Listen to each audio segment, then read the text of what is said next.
want to see the place of God in his life and him doing what he's doing today. What inspired him? And huyu Mungu ni nani kwa maisha yake? Karibu sana.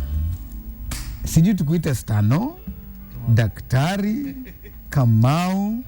You know you're a doctor, but you're weka tu mic karibu. You're a very easy guy. Yeah.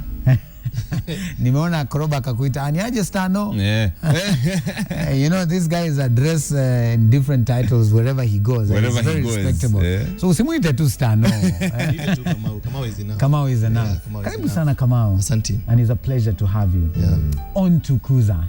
This has been coming for a very long time, but finally we are here today. Thanks for the invite. Yes. I'm happy to be here. Aha. Yeah. Moja kwa moja kwako Kamau, wewe ulianzia wapi? Let me say I was born 45 years ago. I'm actually 45 years old. I turned 45 last month.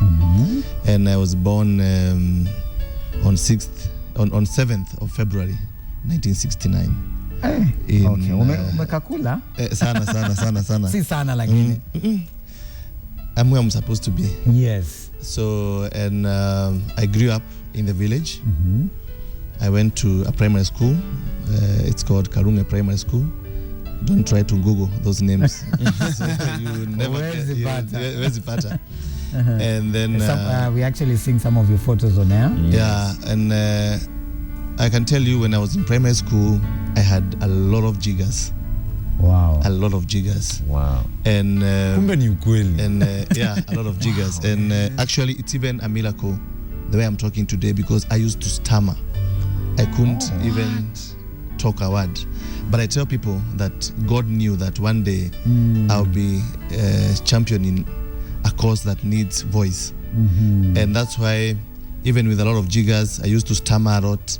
What was the connection between jiggers and stammering? Because it's where I was brought up. Yeah, so I didn't have shoes. And then our house was not that good. Yes. So there were a lot of jigger frees. And so I got very badly infested with jiggers. In fact, even now you look at my toes, some of them have not even grown. Wow. But I'm trying to live with that. Yes. So with that, I had a lot of stigma in primary school. And this even made me drop out of school many times. And I could run away from school for about a year, come back. But later I was able to finish. I went to a secondary school. But before I went to secondary school, I went looking for a job. I came to Nairobi to look for a job because I thought at that time, my only motivation or my mentor were the people who are working in Nairobi. Okay. Those who are the matatu conductors, the guys who are working in hotels, because I could see them coming back home, at least with bread. They would buy us sodas. So I knew these guys are doing very well. So for me, I thought there was no point of going to secondary school because I can still go and work and come back home just like anybody else. Yes. So I got a lot of small businesses here and there. I went to Uhuru Market and I started selling mandazi. And one day, and as I was carrying the glasses, they all fell. Allah. And I had to go back home. So I went to secondary school. I finished secondary school. I went to Jobe High School. And then I left for the community in our area contributed money because I was very sharp. Yes. Yeah, even now I am. Okay. Yeah, yes, definitely you are. and God has given me a lot of wisdom to handle things. So I went to India through the people fundraised, and I went to India to study. So this is after high school? After high school. Okay. And this is when everything became a mess. All this time, Kamau, were you still having jiggers? No. At some time, they all cleared. Okay. Yeah. But you see, I had a very hard time when I was in secondary school wearing shoes. Because I remember, what I didn't tell you is that now when I was in primary school, I joined the Mukolino sect. I didn't bring the photo, but I have a photo. I became That is a good photo. I became a Mokorino. But the reason why I became a Mokorino was a way to try and chase away the boys who are beating me, because they thought Wakorinos has got away. If you touch them, you get some demons. So I became a Mokorino, and that's when I was given my first pair of gumboots. Okay. So imagine, sio viatu, wearing gumboots. I have jiggers, so my feet became so septic, and that's why my toenails were actually coming out. Oh yeah. Because ni moto ni joto na kila kitu. Yeah. So after some time, I got tired of it, and this is now fast forward. I went to India. Yes. And in India, I started drinking very, very heavily. And maybe, do you have that photo when I was drinking? Yes, I have that photo. It's panning right now. Yeah, and That's it. I started now growing dreadlocks. Mwanaume ulikuwa unaishi. Sasa India ulikuwa umeenda kusoma yani? Nilikuwa nimeenda kusoma tu university? University. And nilikuwa nasoma, by the way. Yes. But you see, we have there's a very big there's a very long holiday.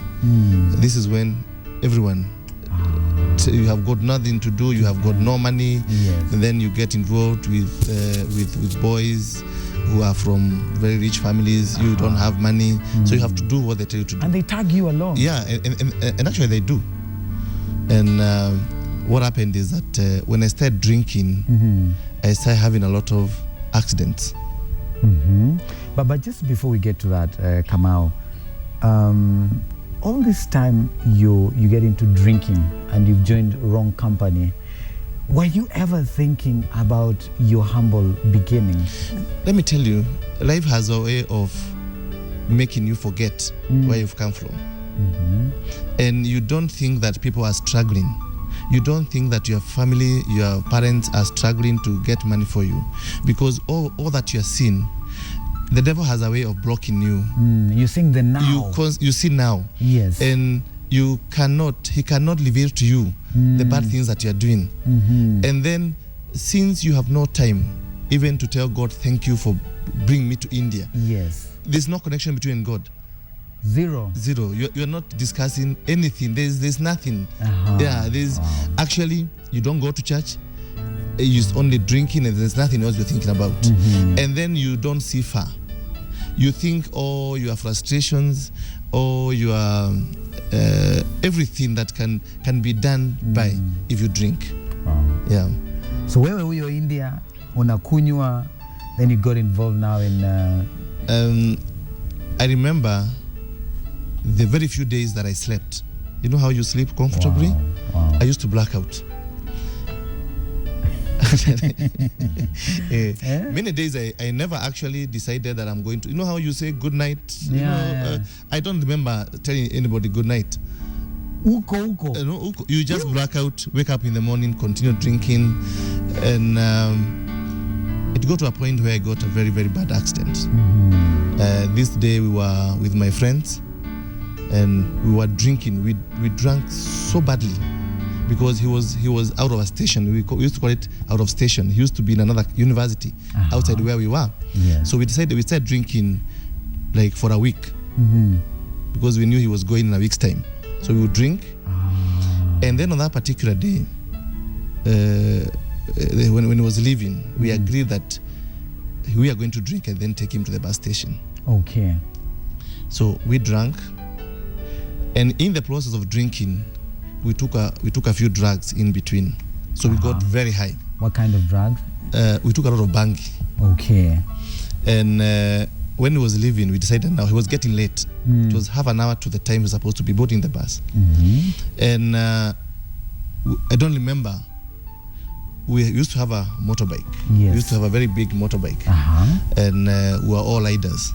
So this particular day, we agreed that we are going to ride in turns. You ride for about a kilometer.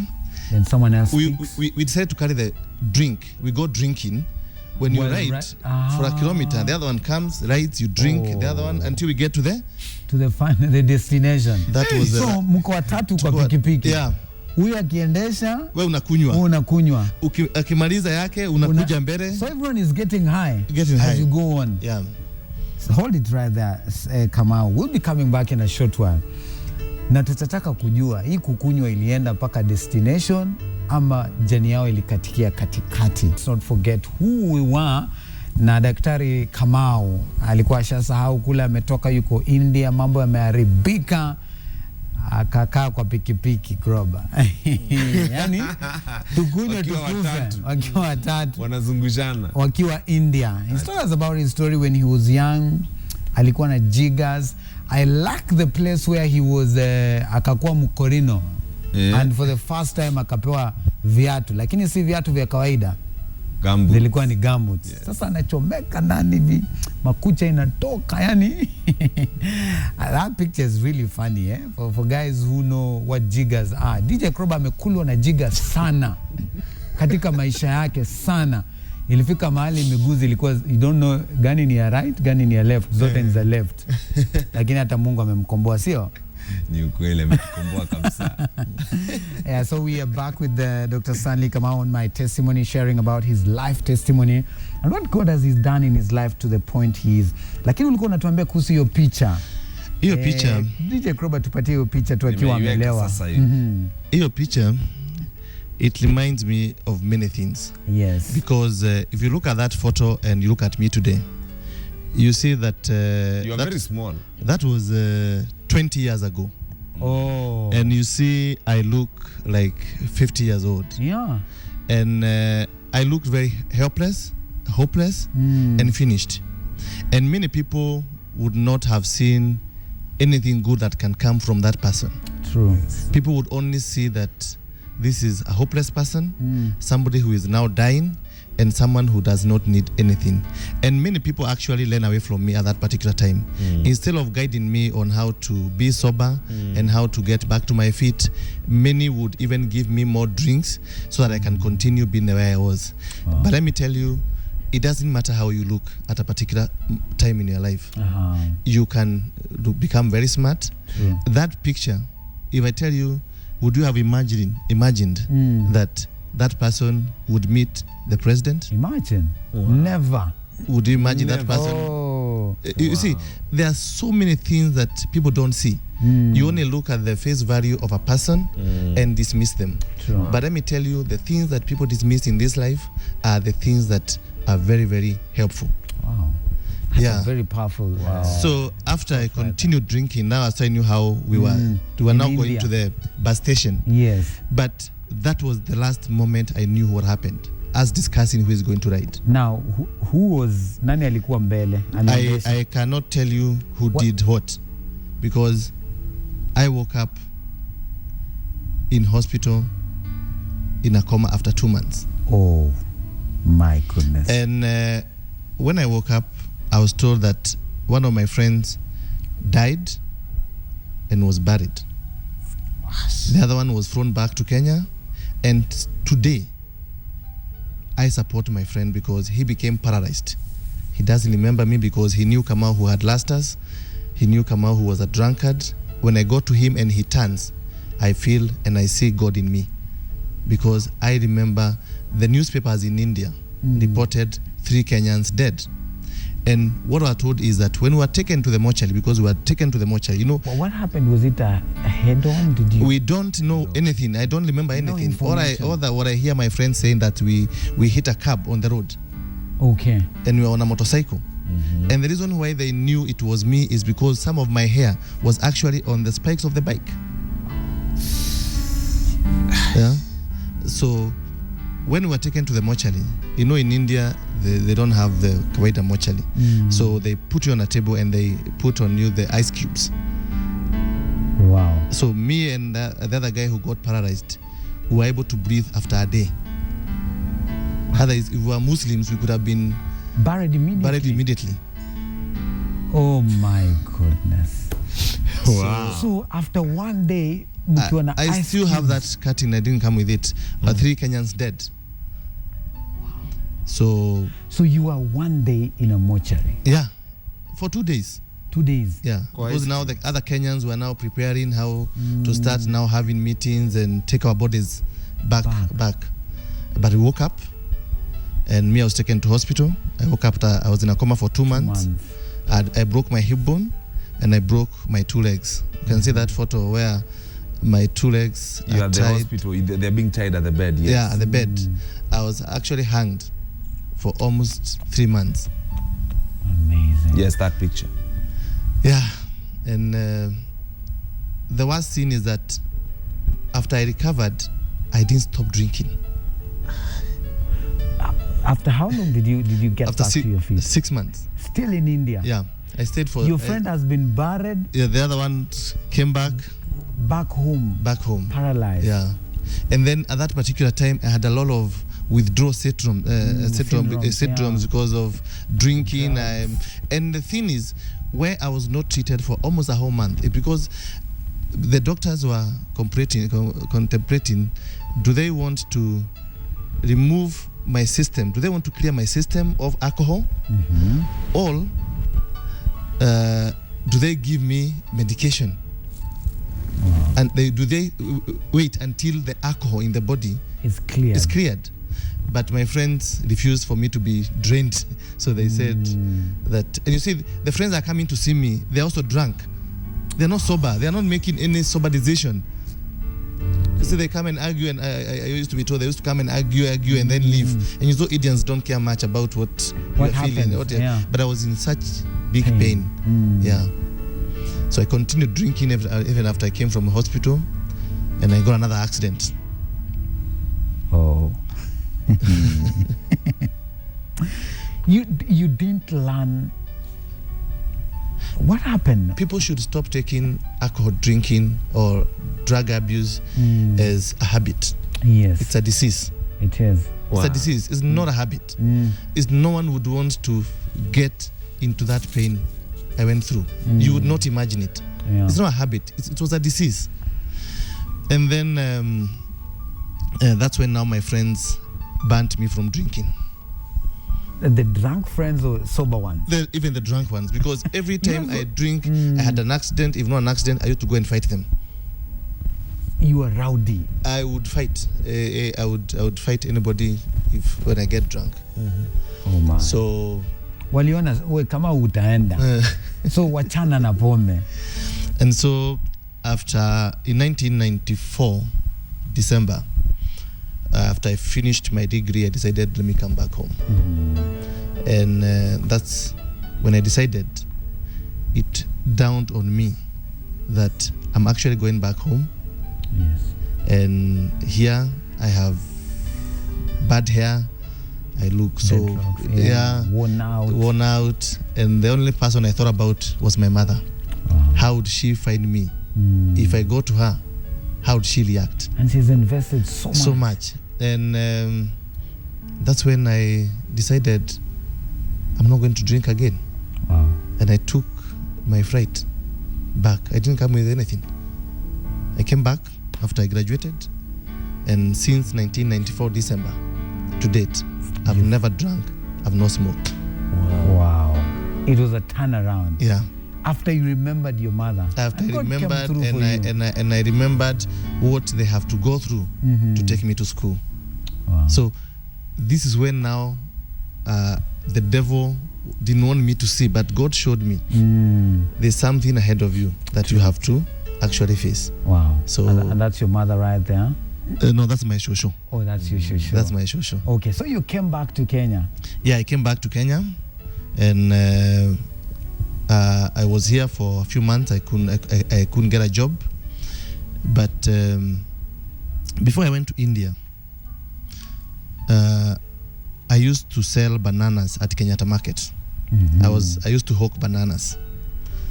I used to go to, my aunt would bring me bananas from Muranga, I would sell, and then I used to go and get some more bananas from Marigiti, and I would sell to the guys in Kenya. If you go to Kenyatta Market today, ask them Kamau Amadizi.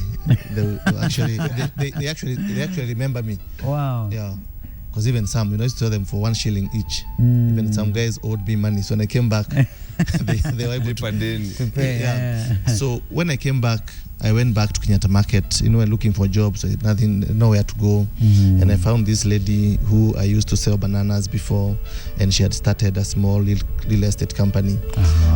And she told me whether I could help her in her business. She would now I became like her messenger. She would send me to go and take clients to see properties and such things. And that's when I realized that actually, even me, I can do the real estate business. Yes. So after some time, she used to send me, and on my own clever way, I would also now go and get my own properties.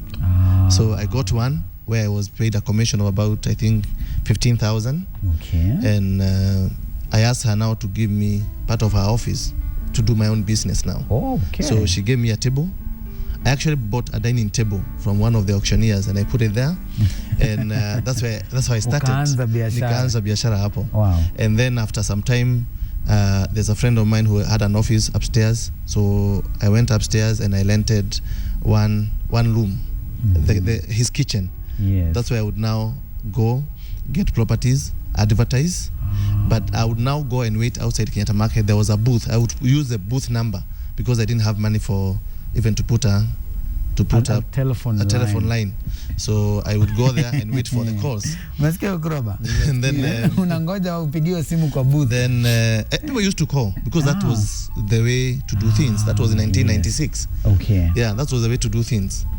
And with that, I was able to get some more money, and the guy who had given me the kitchen asked him to give me one more room.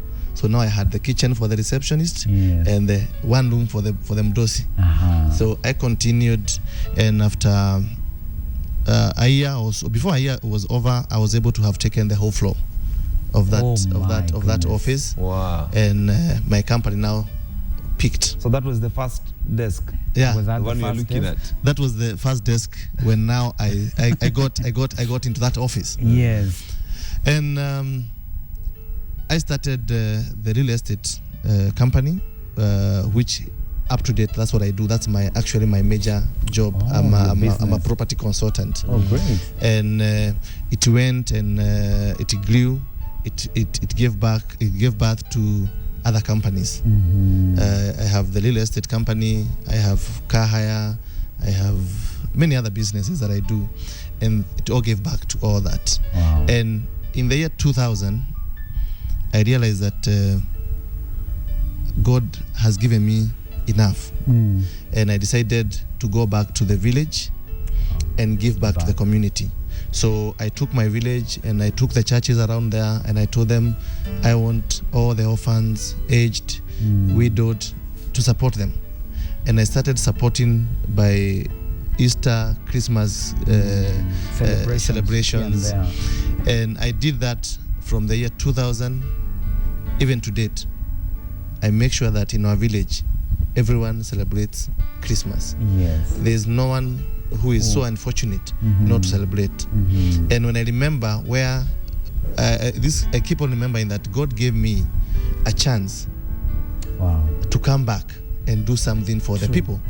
So that's when up to the year 2006, I used to send money to the churches. They would organize for the Christmas parties until now 2006, when I went and I realized that people in our village have jiggers. Yes. And it hit me that I used to have jiggers when I was young. Yes. And what was very disturbing is that some of these guys who had jiggers or who have jiggers in my village, every time I could organize for celebrations, they could not come because they can't walk to eat. They can't even walk to receive free food because they have jiggers. And that's how now the anti-jigger campaign started. Amazing. And it started, and I didn't realize that jiggers were all over the country, all over East Africa. I thought jiggers were in only one particular region in my home area in Murang'a.